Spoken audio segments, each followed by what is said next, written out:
স্বামী রঙ্গনাথানন্দজি মহারাজ যখন খুব অসুস্থ, তখন একদিন ওকে বলা হলো, মহারাজ আপনি দেহ চলে গেলে মুক্ত হয়ে যাবেন তো? উনি বললেন, I don't care for liberation.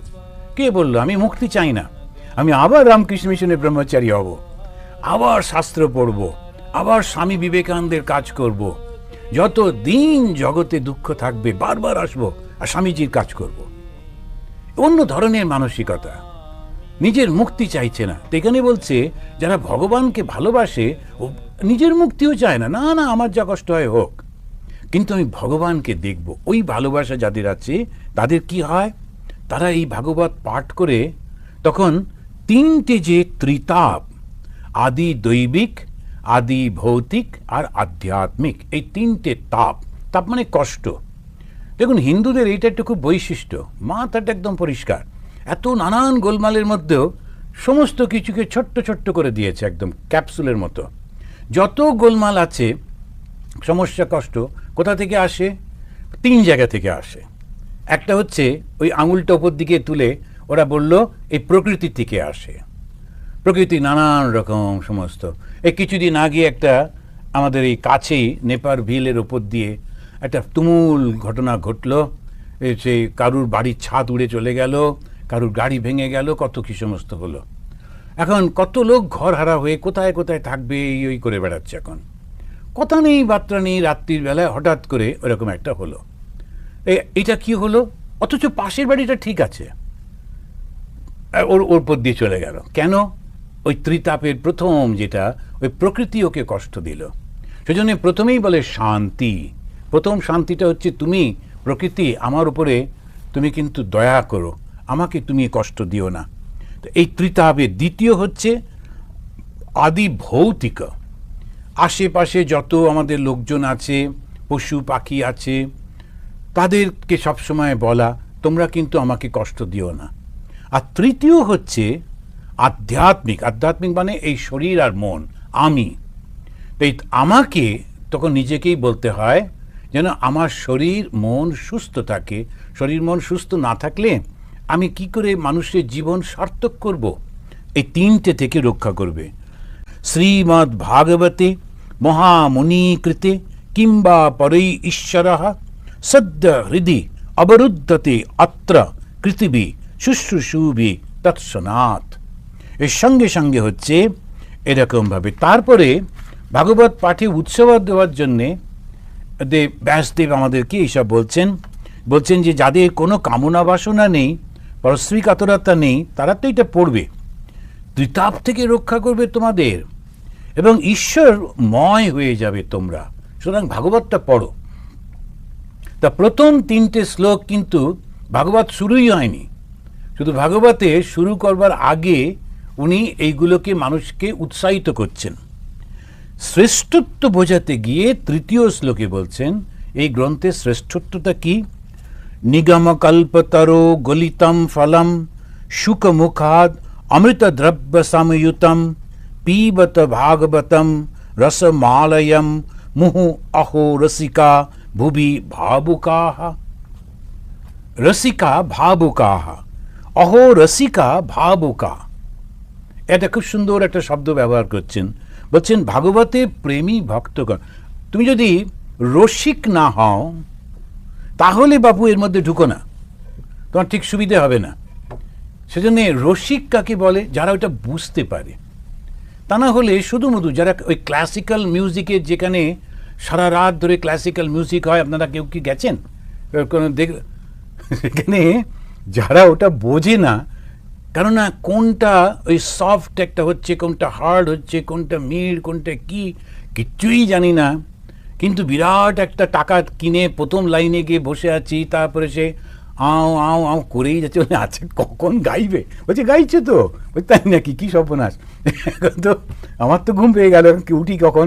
আর প্রথম লাইনে গিয়ে বসে উঠতেও পারছে না, লোকে কি বলে যে মহা বিপদে পড়ে সারা রাত ওরও কষ্ট, যে গান করছিল সেও বিরক্ত, সামনে বসে বসে ঢুলছে। তো এইরকম হয়, কেননা রসিক নয় তো। আর কিছু লোক আছে তারা টিকিট কাটতে পারে না, ওই বাইরে মাইক্রোফোনে শুনছে আর ওই ল্যাম্পপোস্টের গায়ে হেলাম দিয়ে সারা রাত দাঁড়িয়ে আর ভীষণ আনন্দ করছে, যখন একটু গলাটা নামলো একটু উঠলো ভীষণ খুশি কীরকমভাবে। এখন ওটা জানতে হবে তো, না জানলে কি করে, সেই জন্য বললেন রসিকা, যে ওই রসের রসিক না হলে কোনো লাভ নেই। যেমন বাঙালিরা মেনলি ওরা ইলিশ মাছ খুব পছন্দ করে, ইলিশ মাছের টেস্টটা ভীষণ ভালো লাগে, কিন্তু যারা ইলিশ মাছ খায়নি ইলিশ মাছের গন্ধ ওদের প্রাণ বার করে দেবে, ভীষণ কষ্ট হবে। আন্দামানে ছিলাম, তো একটা ট্রলার ধরা পড়লো, এই বিদেশ থেকে আসে অনেক মাছ ধরে, আমাদের কোস্টগার্ডরা ধরেছিল, ইন্ডিয়ান কোস্টগার্ড। এবারে মাছগুলো কী হবে, একদম মানে 5 টাকায় 4-5টা মাছ দিয়ে দিচ্ছে। তা আমাদের ওখানে একজন দত্তবাবু ছিলেন, ঢাকার লোক, খুব উৎসাহে গিয়ে প্রচণ্ড উৎসাহে অনেকগুলো মাছ কিনে নিয়ে এলেন। আমাদের তখন ফ্রিজ কিছু নেই। আমি বললাম, দত্তবাবু গরমের জায়গায় এত মাছ কিনলেন কি হবে? বলেন, মাছ ভাজা খাবো, ঝোল খাবো। আমি আচ্ছা লাগান, দেখা যাক কী হয়। 50টা অনাথ ছেলে ছিল। আমি বললাম, ওরা কিন্তু এখানেই জন্মেছে, এই নোনা জলের মাছ খাওয়া অভ্যেস, এই ইলিশ মাছ ওরা খেতে পারবে না। তত না না মহারাজ, ওরা একদম। তারপরে যেই সব করে টরে দিয়েছেন, নিজেই বুড়ো মানুষ পরিবেশন করছেন, খুব উৎসাহ, ওরা একটু করে মুখে দিচ্ছে আর থুতু করছে, বাচ্চা ছেলে খেতে পারছে না। এখন রসিক হতে হবে, তা না হলে কোনো লাভ হবে না। সেই জন্য ওই ভাগবতটা বুঝতে গেলে রসিক না হলে হবে না। অহো রসিকা ভাবুকা। আবার ওই ভাবনার যে ভাবনাটা যেটার কথা বলা হচ্ছে, সেই যদি ভাবুক তুমি না হও, ওই ভাবনার লোক না হও, ওটাও তোমার ভালো লাগবে না। কেন প্রথমেই ওটা একেবারে ট্যাগ করে দিলেন যে তুমি কি ভগবানকে ভালোবাসো, তো ভগবানের কথা শুনতে তোমার ভালো লাগছে, তাহলে তুমি এসো। কি কোন কথাটা শুনবো আমরা? তখন একটা বলে দিলেন শুকমুখাত। সুখদেব হচ্ছেন যত জ্ঞানী ব্যক্তি আছেন তাদের মধ্যে শ্রেষ্ঠ। তো এই শুকমুখাত, এই যে জ্ঞানী শ্রেষ্ঠ সুখদেব, ব্যাসদেবের ছেলে, সেই জ্ঞানী শ্রেষ্ঠ সুখদেবের মুখ থেকে এই ভাগবত এসেছে, ওইটা শুনবে। কেন তিনি এরকম বললেন? ব্যাসদেব লিখেছেন এটা বললেই হতো, কিন্তু তা না করে উনি বললেন যে সুখদেব বলেছেন। কেননা জ্ঞানী যে, নিজের দেহবোধ ছিল না যে সুখের, সেই সুখও কিন্তু ভগবানের কথা তিনি অত্যন্ত আদর করে বলছেন। আর আমরা যখন কোনো রেফারেন্স দিই, কোনো বিশিষ্ট ব্যক্তির কথা যখন আমরা বলি, তখন উনি এইটা বলেছেন, তখন তার একটা গুরুত্ব থাকে। ও বলেছে অতটা গুরুত্ব থাকে না তো, সেজন্য বললেন এই সুখদেব বলেছেন সুখ মুখাত ভুবি গলিতম। ভুবি মানে পৃথিবীতে, গলিতম মানে নেমে এসেছে। এই সুখদেবের মুখ থেকে এই পৃথিবীতে এটা অবতীর্ণ হয়েছে, যেন গঙ্গা, এই পবিত্রতার স্বরূপ গঙ্গা যেমন পৃথিবীতে অবতীর্ণ হয়েছেন সুখদেবের মুখ থেকে। নিগম কল্পতর অমৃত রসযুতম। এবারে বললেন নিগম। নিগম শব্দের অর্থ হচ্ছে বেদ। বেদের হচ্ছে জ্ঞান, জ্ঞানের মধ্যে শ্রেষ্ঠ জ্ঞান হচ্ছে আত্মজ্ঞান। প্রচুর নানান রকমের জ্ঞান আছে, বেদের মধ্যে সব রকমের জ্ঞান আছে, শ্রেষ্ঠ জ্ঞান হচ্ছে আত্মজ্ঞান, নিজেকে জানা। আর এইটাই উনি বলতে গিয়ে বলছেন নিগম কল্পতর, যেন ওই যে পুরো জ্ঞানটা একটা কল্পতরু হয়ে রয়েছে, শুধু তরু না, কল্পতরু। কল্পতরু মানে কি? তার কাছে গিয়ে যা চাইবে সেটাই পাবে। অর্থাৎ তুমি যদি মুক্তি চাও মুক্তি পাবে, ভগবান দর্শন করতে চাও দর্শন পাবে। সেই জন্যে বললেন এই যে ভাগবতটা, এটা বেদের যেন একটা গাছ, অর্থাৎ জ্ঞানের একটা গাছ। এখানে গিয়ে তুমি যা চাইবে তুমি তাই পাবে। নিগম কল্পতরু অমৃত রসযুতম। এর যে ফলগুলো সে এত মিষ্টি, অমৃত রসযুতম। সে সমস্ত এই পুরোতে ঘটনাগুলোর মধ্যে অমৃত যেন ঝরছে। ভাগবতম ফলম রসম। ভাগবত নামের এইটা হচ্ছে ফল। এটা উনি উদাহরণ দিয়ে দিয়ে বলছেন এই ভাগবত আলম মুহু পিবত। এবার একটা শব্দ ব্যবহার করলেন আলয়ম। লয় শব্দের অর্থ হচ্ছে শেষ হয়ে যাওয়া, আলয় শব্দের অর্থ হচ্ছে যেটা শেষ হবে না। অর্থাৎ লয় শেষ হওয়া মানে যারা মুক্ত হয়ে গেল, যাদের ব্রহ্মজ্ঞান হয়ে গেল, কিন্তু তারপরেও তুমি এই ভাগবতের কথা শুনতে তোমার আনন্দ হবে। আলয়ম মুহু পিবত। মোক্ষ লাভের পরেও তুমি এই কথাগুলো শুনবে। একদম প্রথমে বললেন যে শুকমুখাত, সুখদেব তো মোক্ষ লাভ করেই ছিলেন, তিনি সদা সর্বদা নির্গুণ ব্রহ্মের মধ্যে তিনি বিচরণ করতেন। কিন্তু সেই সুখদেবও যখন এই ভাগবত বলছেন তখন তার ভীষণ আনন্দ হচ্ছে। সেখানেতে একটা কাহিনী আছে, তো সেইটা আমি পরে বলবো আমাদের এই ভাগবতের মধ্যে দিয়ে। এই প্রথম 3টে শ্লোকের মধ্যে মহামুনি ব্যাসদেব এই অসাধারণ গ্রন্থটির সঙ্গে পরিচয় করিয়ে দিলেন এবং জগতের ক্ষণিক আনন্দ ত্যাগ করে চিরন্তন ওই দৈব আনন্দে ডুবে যেতে আহ্বান করলেন।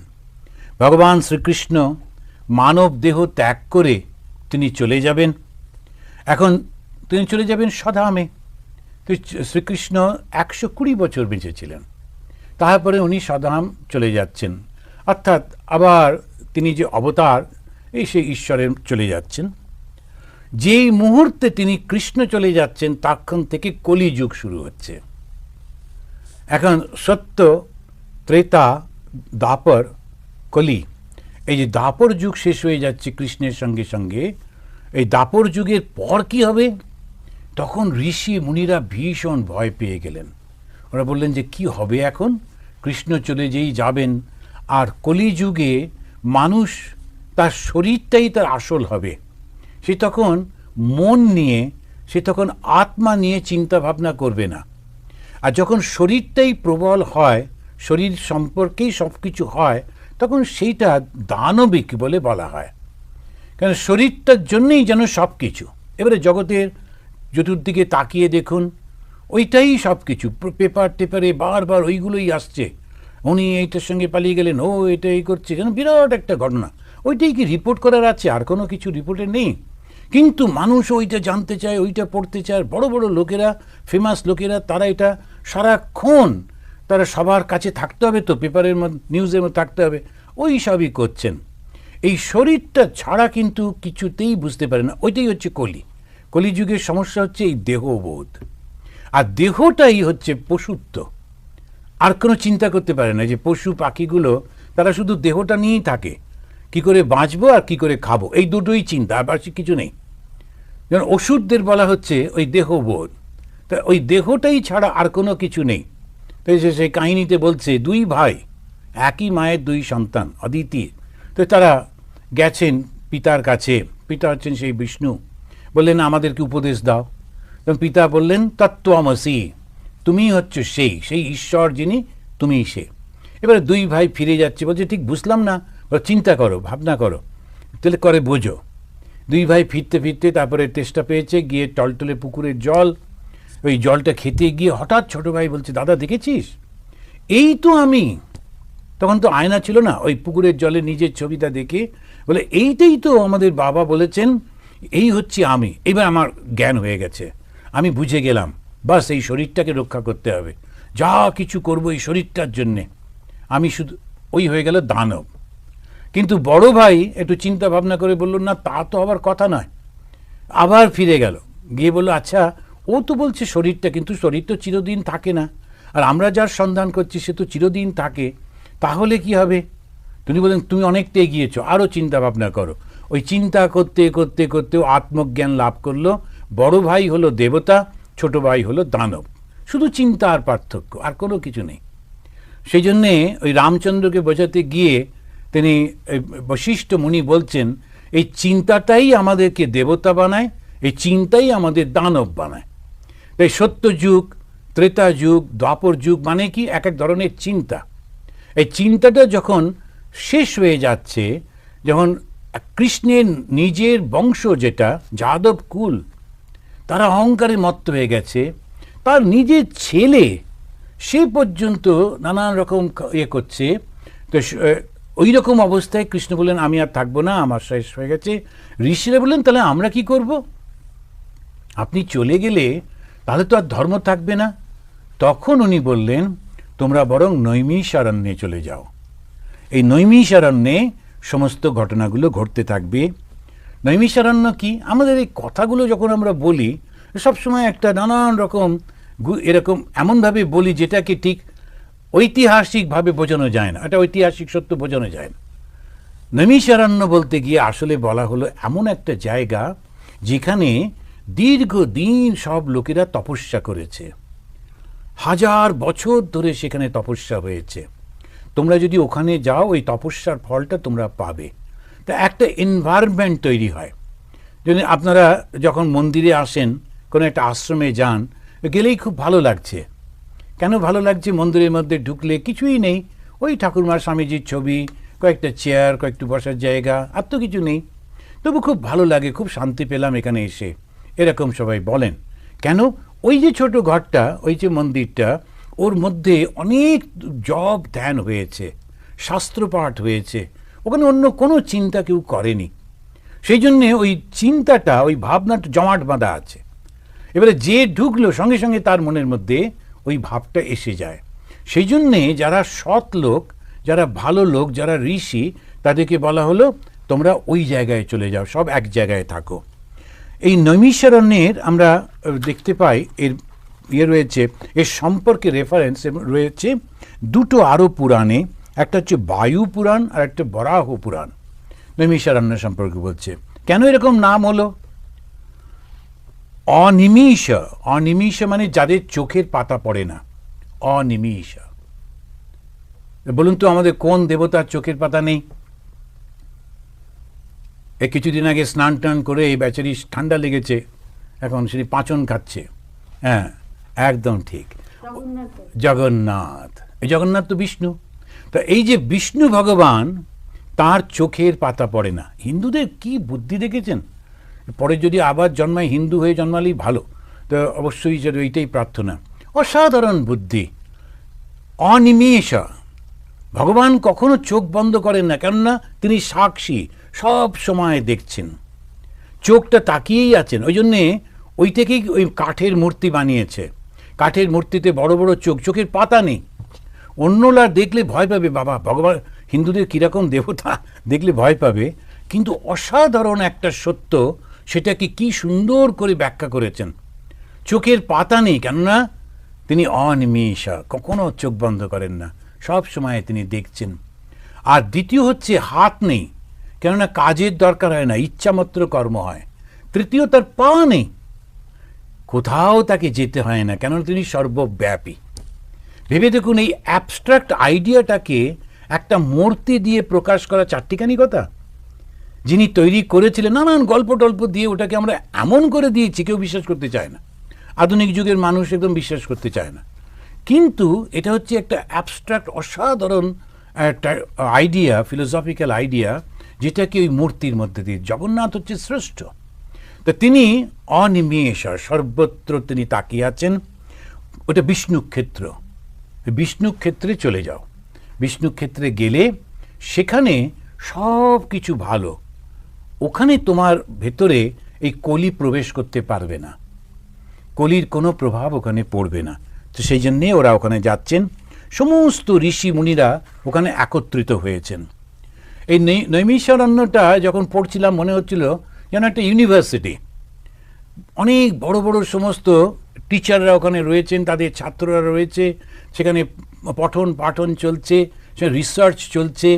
আর রিসার্চ হচ্ছে মনটাকে নিয়ে, জগৎটাকে নিয়ে, এই বস্তুটা কেন এরকম করছে, ওই যখন গ্রহগুলো এরকম পরিবর্তন হয় তখন কি কি ফল হয়, কত রকমের রিসার্চ তখন চলতো। এত অ্যাপারেটাস ছিল না, হয়তো ল্যাবরেটরি ছিল না, তার মধ্যে ওরা ওইটা নিয়ে আলোচনা করতেন। এখানেতে ওই রোমহর্ষণের পুত্র উগ্রশ্রবা সুত এসে প্রবেশ করলেন, একদিন এলেন। এইবারে দেখুন, এই যে একদম আমরা আগেই আলোচনা করেছি একেবারে শুরুতে, সুত বলে যাদের খুব বুদ্ধি থাকতো, যাদের খুব মেমোরি ছিল, তারা নিচু জাতের হলেও তাদেরকে ওই ধর্ম কাহিনীগুলো শুনিয়ে দেওয়া হতো, দিয়ে তারা বিভিন্ন জায়গায় জায়গায় গিয়ে ওইগুলো সব বলতেন, একেবারে ভার্বাটিম যেমনটি শুনেছেন সেটা বলতেন। আর কাদের কাছে বলতেন? ঋষিদের কাছে বলতেন। আর ঋষিরা কেমন করে শুনতেন? টিচারকে তো সবসময় সম্মান দিতে হবে, টিচারকে তো অপমান করলে চলবে না। এই তুই শূদ্র, নিচে বসে ওখানে বলতো কি কি শুনেছিস, এরকম না। সেটা আমরা দেখছি যে ওই যখন ওই এসেছেন, ওরা সব খবর পেয়েছে যে অর্জুনের যে নাতি তিনি মারা গেছেন, এবং সে কৃষ্ণ তাকে প্রথম জন্মের আগে রক্ষা করেছিলেন, ইত্যাদি ইত্যাদি। এই ঘটনাগুলো আমরা পরে পরে আবার আলোচনা করব। তো সেখান থেকেও আসছে। সুখদেব ওখানেতে সমস্ত ভাগবত ব্যাখ্যা করেছেন, তার কাছে শুনেছে, ও বসে বসে শুনেছে, শুনে ও এসেছে। ওর নাম হচ্ছে উগ্রশ্রবা। ও শুনবার জন্য উদ্গ্রীব, ভীষণ শুনতে ভালোবাসে, আর যা শুনে মনে রাখে, সেটা হচ্ছে উগ্রশ্রবা। তো সে এসেছে। ঋষিরা ওকে খুব যত্ন করে বসিয়ে তাকে আদর করে একটা আসন পেতে দিয়েছেন উঁচু জায়গায়, নিচেরা সবাই নিচে বসেছেন। তারপরে তাকে খেতে টেতে দিয়েছেন। তারপরে বলছেন যে তুমি আমাদেরকে একটু গল্প শোনাও, কেমন কি হলো। তো এই যে প্রশ্নটা করছেন, ওরা জিজ্ঞাসা করছেন, ঠাকুর শ্রীরামকৃষ্ণদেব বলছেন ঋষিরা কত কষ্ট করত। সকালবেলায় ঘর থেকে চলে গিয়ে তারা ওই ধ্যান ধারণা করত, সেই ধ্যান ধারণার পরে আবার সন্ধেবেলায় ঘরে এসে দুটি খেয়ে তারপরে বিশ্রাম করতো, ঘুমতো। কি ধ্যান ধারণা করত? রিসার্চ করত। এই পৃথিবী জগতে নানান বিষয় নিয়ে রিসার্চ করছে। যে তিনটে মাত্র জায়গা থেকে আমাদের কষ্টটা আসে, ওরা রিসার্চ করেই তো বার করেছে। পাঁচটা মাত্র জিনিস দিয়ে সমস্ত জগৎ তৈরি হয়েছে, রিসার্চ করেই তো বার করেছে। ক্ষিতি, অপ, তেজ, মরুদ, বোম, এই তো পাঁচটা মাত্র ইনগ্রিডিয়েন্টস, এটা দিয়ে পুরো জগৎ সৃষ্টি হয়েছে। ভেবে দেখুন, এটা কি চারটিখানি কথা? সাধারণ কথা, আজকে আমরা জাস্ট এমনি বলে দিচ্ছি। কিন্তু যখন বার করছিল, এই জ্ঞানটাই হচ্ছে। সেই জন্যে গুরুকে যিনি জ্ঞান দান করেন, ওরা এসেছে যখন, এই সনাতন ভারতের সংস্কৃতিকে দেখুন। আজকে নিচু জাতে জন্মালে তাদেরকে আমরা ঢুকতে দিই না। ছায়া পড়লে ব্রাহ্মণ তিনি ওকে গালি দিচ্ছেন, মারছেন, নিজে স্নান করছেন। কিন্তু এই নিচু জাতের মানুষটা, সে যখন এই ধর্ম কথা শুনে মনে রেখে আসছে, ঋষিরা তার পা ধুইয়ে দিচ্ছেন। হিন্দু ধর্মকে দোষ দিলে ভুল হয়ে যাবে। সনাতন হিন্দু ধর্ম কখনো এরকম শেখায়নি। জ্ঞানী যে সর্বদা, তাকে খুব করে সম্মান করা হয়েছে। জ্ঞানীর সম্মান হিন্দুদের মধ্যে, ভারতবর্ষে খুব। সেই জন্য আমাদের ধর্মগ্রন্থের নাম হচ্ছে বেদ, যে জ্ঞানের একেবারে ভাণ্ডার।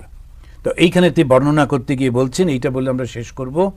পঞ্চম এই শ্লোকে তিনি বলছেন, ত এক দাতু মুনয় প্রাত হুত হুত অগ্নয় সৎকৃতম সুতম আসীনম প্রপুচ্ছু ইদম আদরাত। আদর করে, খুব মানে সম্মানের সঙ্গে তিনি তাকে বসিয়ে জিজ্ঞেস করছেন। প্রাতকালীন নিত্য নৈমিত্তিক যজ্ঞক্রিয়ার সমাধান করে কারা করলেন? শৌনক আদি।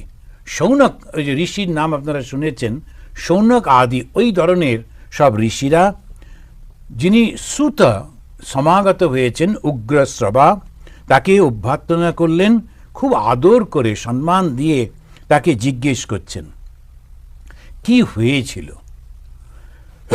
এখন পূজনীয় স্বামী গীতানন্দজি মহারাজ তার ওই ভাগবত কথা গ্রন্থে একটা খুব সুন্দর প্রশ্ন তুলেছেন। সে প্রশ্নটি হচ্ছে, 18টা যে পুরাণ রচনা করেছেন বেদব্যাস, প্রত্যেকটি পুরাণ উনি সুতদের দিয়েছেন।